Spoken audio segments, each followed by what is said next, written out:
Hey there, welcome back to another peaceful evening together. Tonight's story unfolds on a quiet bench beside Platform 4, a place where trains still come and go. But for Elizabeth, time stopped long ago. She's in her 70s now, wrapped in a soft coat, hands folded gently on her lap. Years ago, this very platform was where she waved goodbye to Thomas, the young man with the kind eyes and tilted hat. He left with a promise and a smile, and though the years brought change, that memory never did. She doesn't wait for any train these days. She just sits, letting the distant hum of engines and conductor calls carry her back to that one farewell that never quite faded. Before we begin, if these stories bring you peace, feel free to like the video and subscribe. And in the comments, tell me, is there a moment or a place from your past that you still return to in your heart? Now, close your eyes, listen to the rhythm of the rails, and let's drift gently into a memory not of what was lost, but of what was loved. The wooden bench had changed. It wasn't the same one she remembered. This new one was metal, colder, and not quite as welcoming, but it sat in the same place, under the same dusty canopy of beams and rivets, looking out at the same stretch of track. Elizabeth adjusted her coat and lowered herself gently onto the bench. Her knees didn't bend like they used to, but the act of sitting there, that still felt familiar. Platform 4 hadn't changed much. The yellow line was still there, faded at the edges. The announcement board flickered softly overhead. The scent of steel, oil, and wind was just as she remembered, familiar, almost comforting. She wasn't there to catch a train. She wasn't waiting for anyone. But every Thursday afternoon she came, because this was the place where she had once said goodbye. She folded her hands in her lap and looked down the track, eyes soft with memory. It wasn't painful, not anymore, but it held a kind of weight, like something precious that you carry in your coat pocket, not to show anyone, just to know it's still there. A couple walked past with a suitcase, speaking in hushed tones. The girl had a freckled nose and a nervous smile. Elizabeth smiled too. She remembered being that young. She remembered holding a ticket in her hand like it was something more than paper. Like it was a promise, a doorway, a beginning. She used to meet Thomas here. Platform 4. Always the same time. Always the same parting. He'd wear his gray coat and that little hat tilted just a bit to one side. He'd smile wide, crooked, and she'd feel something loosen in her chest. And when the train came, he'd step aboard, turn to wave once, and she'd lift her hand and whisper goodbye into the wind. Even now, she could still hear it. The whistle, the crunch of gravel beneath hurried steps, the way his boots sounded as he climbed the carriage stairs. She didn't come for nostalgia. She came for the rhythm of it, the way the station moved, like memory unfolding slowly, carried by echo and scent and light. She used to bring a thermos of tea and drink it slowly while watching the arrivals board. Now she just sat, her gloved hands curled around each other, her mind drifting not through time, but through feeling. The same pigeons still fluttered across the rafters. The same breeze still tugged at the corners of the station newspaper left on a bench. Everything had changed, and yet, everything remained. She didn't expect anything. She just sat there, breathing in the day, watching the trains come and go, and remembering the one that never really left. She met him in the most unremarkable way. Not in the middle of a crowded platform, not under dramatic circumstances, but in a quiet moment that would have meant nothing had it not changed everything. Elizabeth had dropped her book. She was 17, clutching a canvas bag and a folded train schedule, hurrying through the station just before noon. The book, Persuasion, by Jane Austen, slipped from between her fingers and landed with a soft thud near the base of the timetable board. He bent down and picked it up. She noticed his shoes first, worn at the edges but polished carefully. Then his coat, gray with a patch near the hem, but neatly pressed. When she looked up, she saw his face calm, smiling, and just a little unsure, as though he wasn't certain if handing it back would matter. "You dropped your Jane," he said, offering it. She blinked. "Oh, thank you. Good choice," he added. "Though I still say Anne should have let him go." She tilted her head, half amused. "You've read it?" "Twice," he said. "And once because I lost a bet." That made her laugh. It was unexpected, the comment, and the confidence with which he said it. She reached for the book, and their hands brushed, not quite accidentally. It was a light touch, but something about it made her feel awake. "Thomas Avery," he said, standing a little straighter. "No relation to anyone important." She smiled despite herself. "Elizabeth Bennet." He raised an eyebrow, playing along. "Truly?" "Elizabeth Campbell," she admitted, cheeks a little pink. "Well, Miss Campbell," he said, "I suppose that makes you a kindred reader." She couldn't help but smile. There was nothing rehearsed about him. He spoke like someone used to watching and listening more than leading. But when he did speak, it mattered. They didn't talk for long, 5 minutes at most. But in those 5 minutes, something opened a door, a pause in time, a breath between departures. And when her train was called, he tipped his hat. Not out of the show, just because it felt right. She thought that would be the end of it. But a week later, she saw him again. Same station, same time of day. She was waiting for her aunt, who had taken the late train from Wellingford. And there he was, Thomas Avery, leaning against the same pillar where they'd met, a book tucked under his arm. He noticed her first. "Miss Campbell," he said, like they'd known each other longer than 5 minutes. "Still defending Anne Elliot?" She laughed. "Always." He held up his book, The Count of Monte Cristo. "Revenge this time," he said. "I promise I'm not taking notes." That second meeting turned into a pattern. Not every week, not always planned, but enough. Enough for her to start bringing a second bookmark. Enough for him to start memorizing the trains she might be on.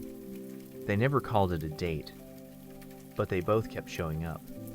One afternoon, she arrived early and found him already there, 2 cups of tea in hand. "I wasn't sure if you'd come," he said. "Then why the tea?" "I was hoping you would." They sat on the bench near platform 4, the one under the metal canopy where the light slanted just right in the afternoon. She watched people. He watched her. And slowly, softly, something began. He told her he worked at a printing shop. "Ink-stained fingers are part of the uniform," he said. She told him she wanted to teach, maybe, or write, though she wasn't sure anyone would want to read her thoughts. He said he would. She didn't answer, but she smiled. When the war ended and rationing eased, he brought her chocolate. "1 square," he said. "Enough to remember what sweetness is." She still remembered how carefully he had unwrapped it, how they'd broken it in half, how she had laughed when he took the smaller piece without saying a word. They never talked about the future. Not in detail. Not like couples do now. It was just the present, stretched gently between them. Until Thursday, he said he had to leave. Not forever. Just for work. A job in Manchester. Temporary, he said. She nodded, even though her chest felt hollow. They met that day on Platform 4, and for the first time, she didn't hold her goodbye inside. She said it aloud, so he could carry it with him. And she never forgot the way he looked. Back one step up the carriage stairs, hands still in the air, eyes soft and certain. That moment stayed with her.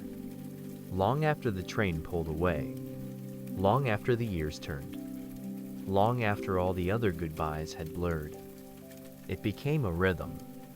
Every Thursday at 4:15, the train bound north would pull into Platform 4, and Thomas would board it with his satchel, his coat, and that half smile he wore only for her. And every Thursday at 4:10, Elizabeth would meet him at the bench under the canopy, her hair pulled back, her book tucked under her arm, her heart already bracing for goodbye. It was never dramatic. No running through crowds. No tearful embraces. Just a hand held a little longer than usual. A glance that lingered even after the words had run out. And always, always, the small wave as the train pulled away, his hand rising once, slowly, just before the door closed. Some weeks, they had only 15 minutes. Others, a full hour. But the time never mattered. They made space for laughter in between the arrival announcements. They shared sips of tea, while station pigeons paced around their booths.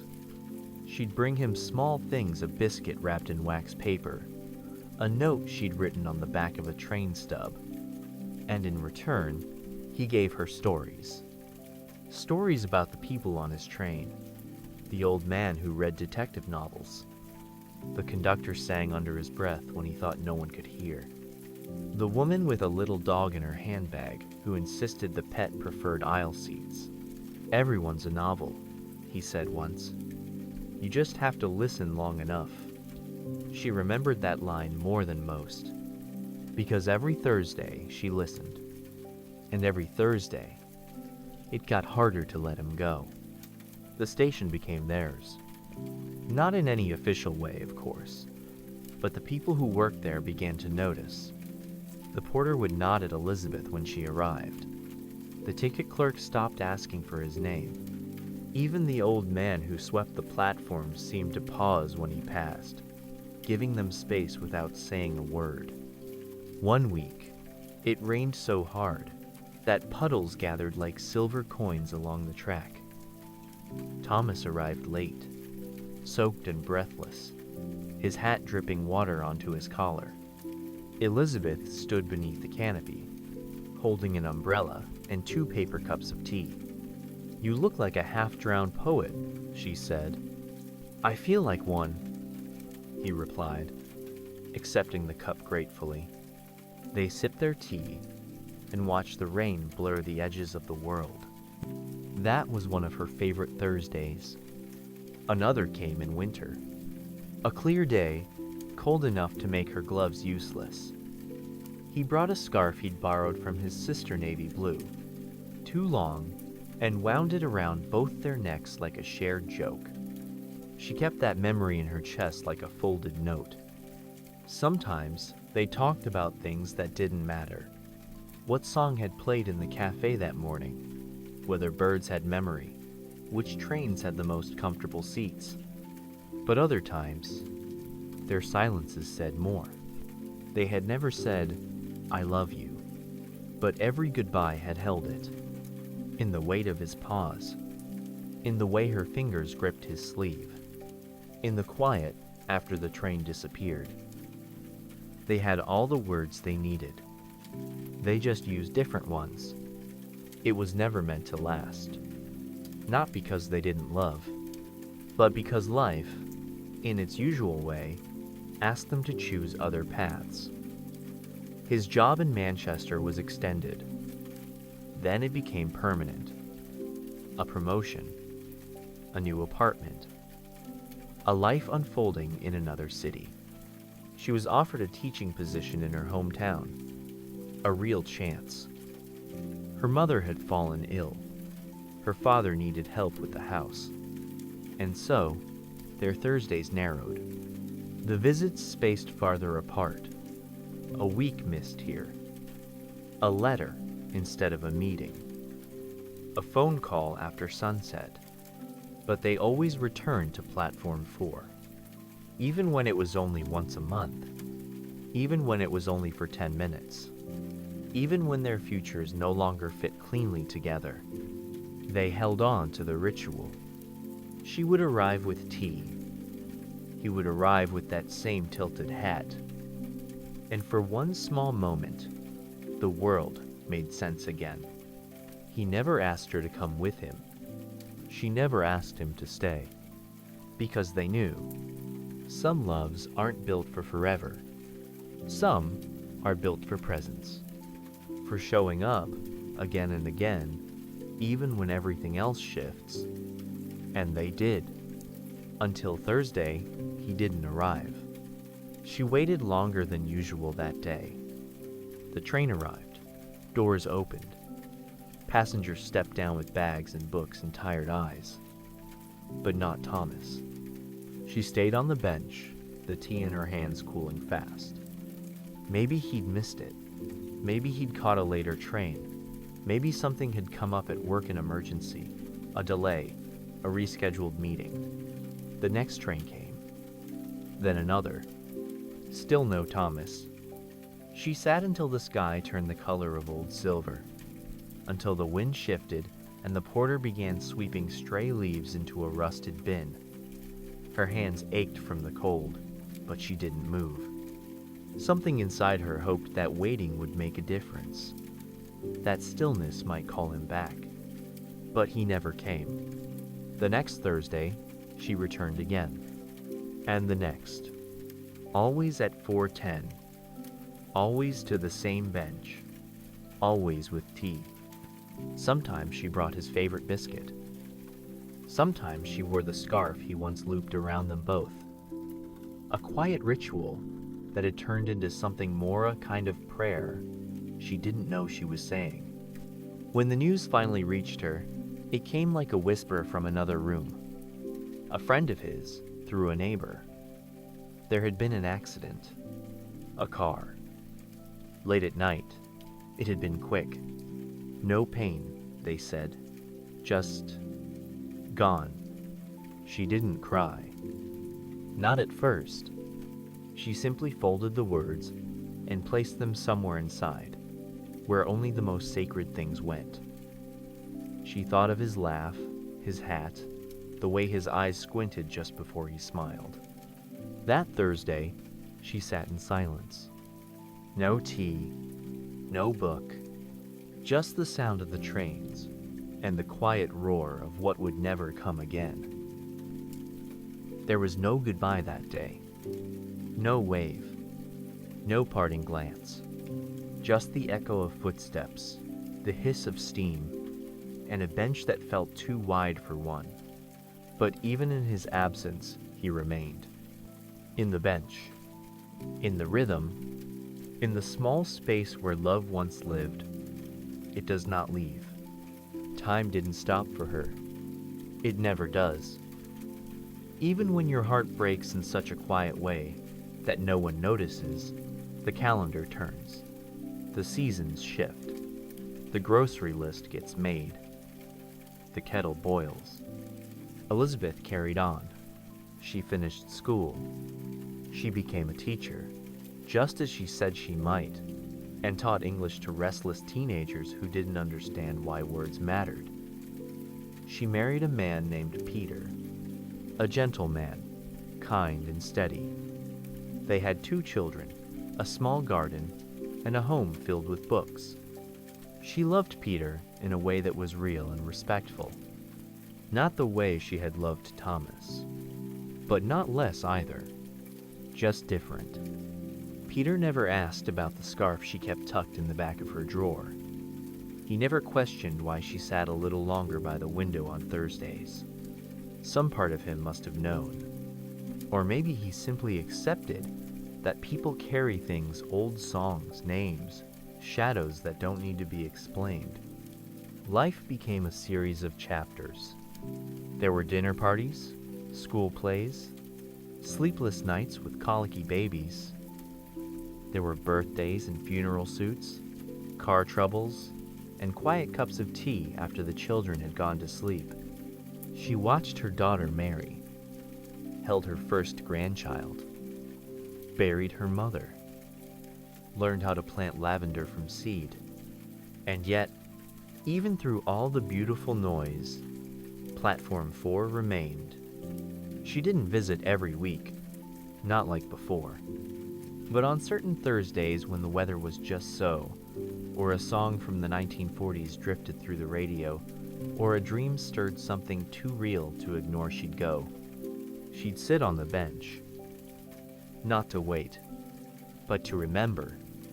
It was never about grief anymore. It hadn't been for years. It was about presence. About honoring something that had helped shape the way she loved the world. The way she paused before parting. The way she listened when people spoke. Because even if it lasted only a season, what she had with Thomas had been true. And the truth, she found, never fades. It just softens. Like light at the end of a day. She grew older with the same quiet gray she had lived her entire life.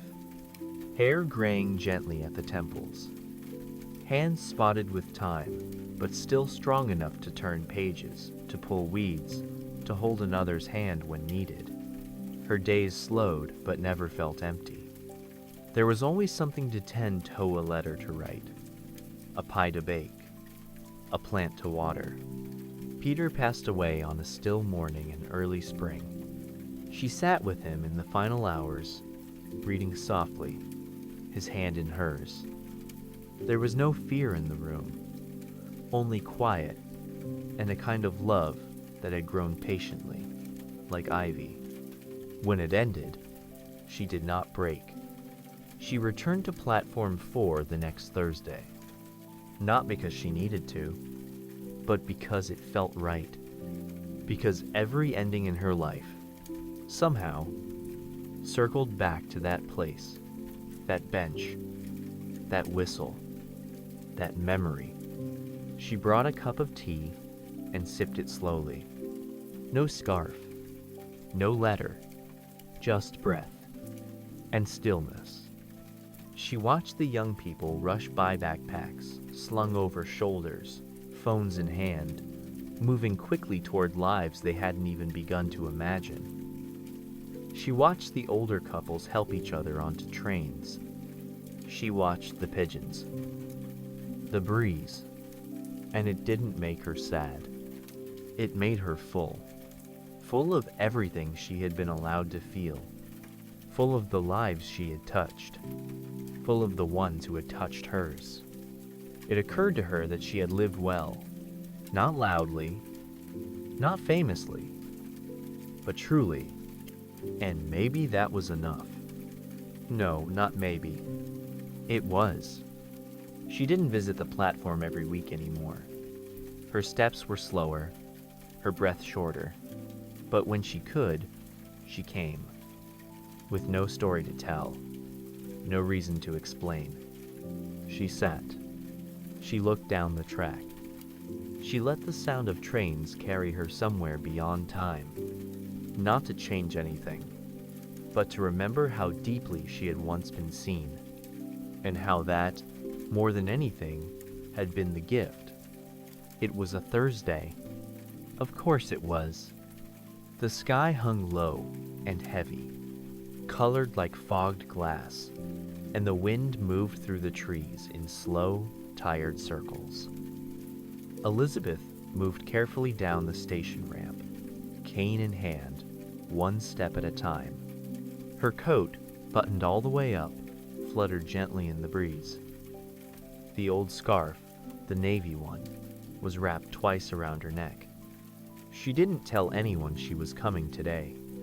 Her daughter would have insisted on driving her. The nurse would have suggested a warmer coat.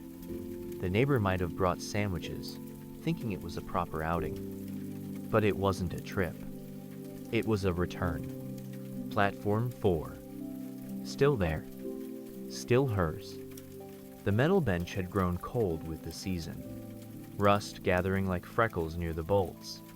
The paint on the yellow line had faded into pale flakes, and the arrival board blinked with the same soft impatience, still announcing places Elizabeth hadn't visited in years. She lowered herself slowly to sit. Her knees complained, but she smiled. It felt the same. Not in body, but in soul. She didn't come to reminisce in full color anymore. The sharp edges of memory had softened. The sounds had grown quieter. The emotions had settled into rhythm. She was not there to chase the past. She was there to sit beside it. The train still came, still left, still carried people and promises in and out of view. She watched a young man fumble with a bouquet of slightly crushed flowers. She watched a girl lean her head against her mother's shoulder. She watched a couple in silence, hands barely touching between them, but holding everything. And she smiled, because none of it was new, and all of it was. Elizabeth leaned back and let the air move through her. She had no expectations, no hopes, only this moment. The quiet hum of the station, the steam rising from a stranger's takeaway coffee, the voice over the loudspeaker, slightly garbled, still trying to sound official. Time hadn't stopped. It never did. But it slowed here. And in that stillness, she found something she hadn't known she was looking for. Not a ghost. Not an answer. Just presence. Elizabeth stayed on the bench until the wind picked up, just enough to stir the hem of her coat and pull lightly at her scarf.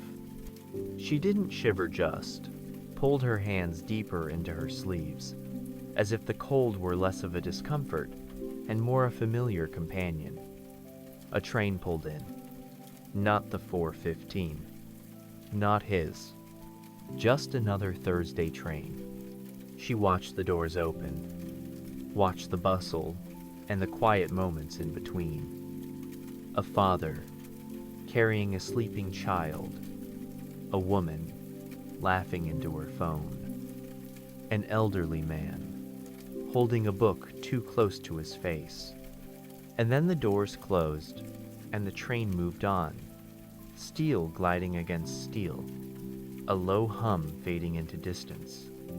She didn't wave, not this time, but she remembered the feel of it, the lift of her hand, the way his had always waited until the last possible second to rise in return. That last glance, the soft promise in his eyes. For a moment, she let herself picture him beside her. Not as he was in those final memories, but as he had been: thin gray coat, tilted hat, smile that started slow and warmed as it spread. She turned her head slightly toward the empty space on the bench and smiled. "I still come," she whispered. Her voice barely broke the quiet, but that was enough. The words didn't need to echo. They didn't need to be heard. They just needed to be spoken. She sat a while longer, letting the air settle around her. She listened to the sound of the station breathing metal groaning gently, footsteps on concrete, the distant murmur of conversation. The world continued, and she remained, because what they had wasn't unfinished. It wasn't something waiting to be rewritten or corrected. It was complete, even in its brevity. It had held a space in her life that no one else had ever quite filled, not because others didn't love her, but because he had entered her life not with noise, but with meaning. Now, with the sun lowering, her breath slowing, and her presence still grounded on platform 4, she felt no sorrow, only peace. And when she finally stood to leave, she did so slowly, not from hesitation, but from reverence. She placed one hand on her cane, the other brushing the bench gently. Not as goodbye, just as a thank you. Still here, still hers, always. The station quiets as the evening deepens. Lights blink on overhead, casting golden halos across the platform. A breeze moves gently through the rafters. Somewhere, a pigeon coos softly. The rush of the day has passed, and now only the stillness remains. Elizabeth sits, still and calm.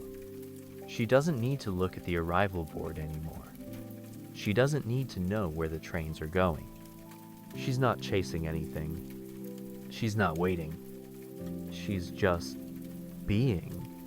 Her hands rest gently on her lap. Her breath is even slow.